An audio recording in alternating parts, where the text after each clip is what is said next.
Hey y'all, Kim and I are doing one of our favorite trips. We're going around the mountain in Albuquerque, around the Sandia Peak.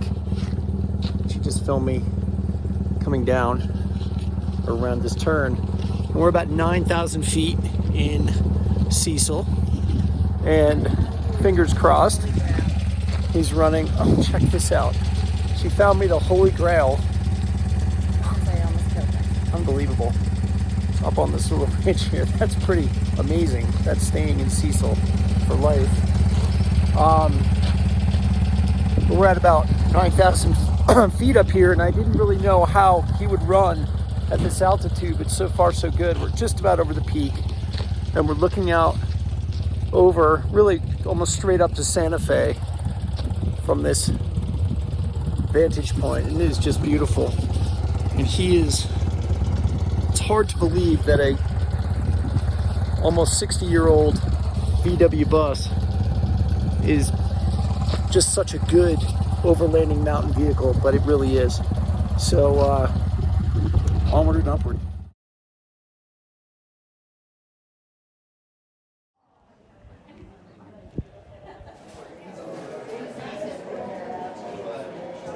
This is for Pete.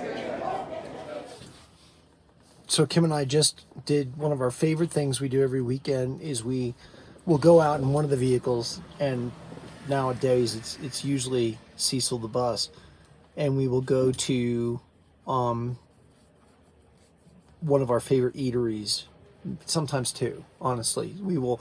It's one of our favorite things to do in the world is to actually find these sort of localvore farm table restaurants and really support them. And not that they need it, because they catch on so quickly here because there's so relatively few. You know, in Vermont, there's a farm table restaurant, to its credit, on every corner, and they kill it. And it's even after the pandemic, they came back fast, and they're doing better than ever. A lot of them, not all of them. But in New Mexico, these are few and far between. They really are. I mean, there's great sort of mom and pop New Mexican food, and it is really good. And I eat that weekly, if not every other day. But it's like to find a true farm table quality artisan restaurant, especially one that's remotely located. And so we're at the Blackbird Saloon in Cerrillos. And, it's down the road from Santa Fe, and this was a bustling town. It actually has an Amtrak train station here. But the only thing, there's like a little store, and then there's the Blackbird Saloon, and it is fantastic. I mean, Kim and I, they take, as a lot of Vermont places do, they take the winter off when there's not a lot of business, and they just reopen, and it is packed full. So what we'll do is we'll do something like this, and then we went over the mountain, the Sandia Mountain. We'll do a little off-roading. It's really on-road, but in the bus, it's all there to do it. And then we're going to go up to Santa Fe and do a little shopping, and then we'll come home and have dinner. And it's like, I've always said this about overlanding. What you see a lot with overlanding is people out doing crazy things, or they're doing many times very risky things, or they're living in their vehicles, or doing extreme things. But man, the joy of it is just doing it in your spare time. So you have to lead a real life. I'm a lawyer by day. Kim runs a hotel. We don't have a lot of spare time, but doing overlanding in your spare time is wonderful. So doing a little, adventure, vehicle-based adventure, which is what overlanding is, and incorporating that with engrossing yourself in the local culture and local commerce.